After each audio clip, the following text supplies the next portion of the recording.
Well, I talk about this, it seems like incessantly. I feel like I do because it's just becoming a real a thing I'm noticing even more and more in the marketplace. And that is we are raising a generation that is digitally stupid. If you don't realize that what you say on the internet cannot eventually be traced back to you, you're a fool. And the pictures that you post on the internet are there forever. Forever. And when you say something on Twitter, everyone can see it. When you say something on Facebook, everyone can see it. Twitter is like the old-fashioned country party line.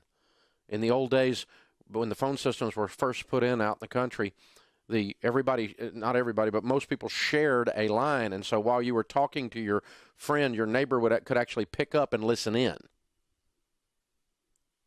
If you remember the old sitcom Green Acres from 1,000 years ago, there was a lot of episodes with that in it. That's what Twitter is, and as savvy as you would think that these youngsters are, they've grown up with these technologies at their fingertips, and they are making huge mistakes.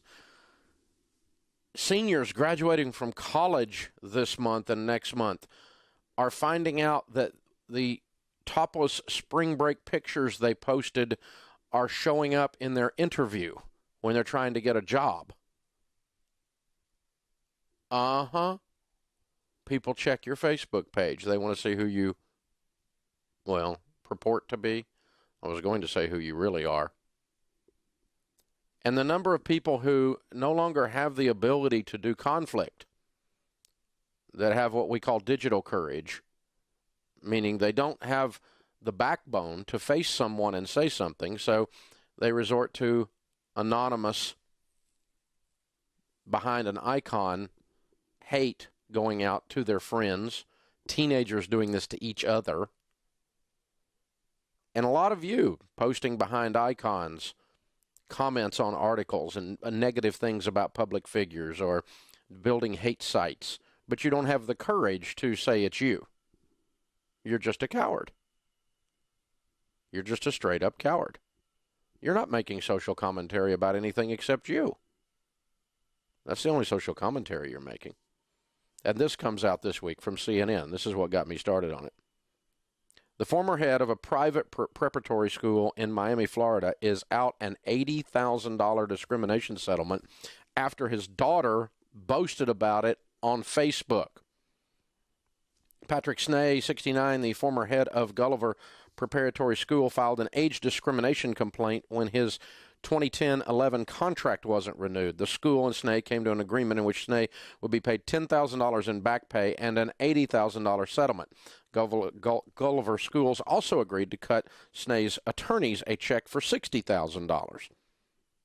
So it's $150,000.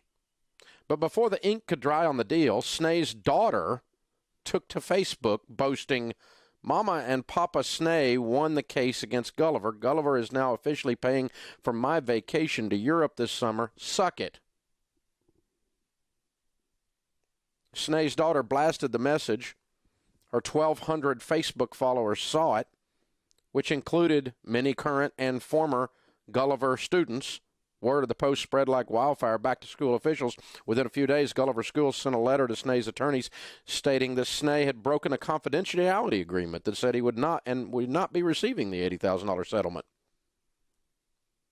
The agreement stated that neither Snee nor his wife could speak about the settlement to anyone except for his attorneys and other professional advisors, which of course does not include his daughter and does not include 1,200 of her Facebook followers. $80,000.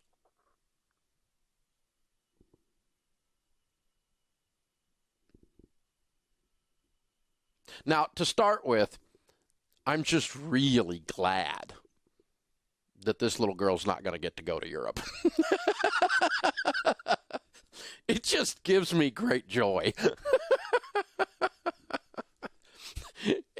and I'm really glad because, it's her dad's fault, too. because he raised this little monster. I mean, my kids were not perfect. They could raise Cain. I'll just tell you, they know how. But I gotta tell you, man, to post something like that on a social media site, forget if it actually had anything to do with the legal settlement or not, and in violation of that. This is just a kid this is the stuff kids put on the websites. This is how they talk. This is the kind of thing they do. Now, that little fart wouldn't ever in a million years sit in a meeting with a group of adults she was talking about and look at them and say that. She does not have that kind of courage.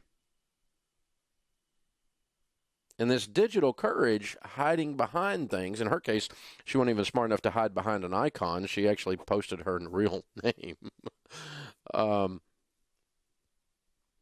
But, man, this stuff comes back. It comes back. The opposite of this is gratitude. Teaching your kids gratitude and teaching them courage. And teaching them, I heard my next door neighbor when I was growing up. We had a neighborhood where all the parents were apt to parent you if you didn't behave. You could get busted in anybody's house, is what I'm saying, in our neighborhood. And my next door neighbor, I've heard him say it 1,000 times. If you haven't got anything nice to say, don't say anything at all. But when people have the ability to hide behind electronics and do this kind of thing, then they're cowards. And you're raising a coward when you teach them this. The opposite of that is to raise them to have gratitude. Gratitude starts with something as simple as manners. Please. Thank you. How many children do you run into today that say please and thank you? And smile and open the door for someone. See, that's basic gratitude. And when you start with that, you have a higher propensity to raise a child that will not cost you $80,000 with her Facebook post. And you have a higher propensity to not raise a child that will become a spineless internet troll hiding behind icons because they're not man enough or woman enough to stand up for what they really say. And so they spend all their time being bitter and anonymous. This is the Dave Ramsey Show.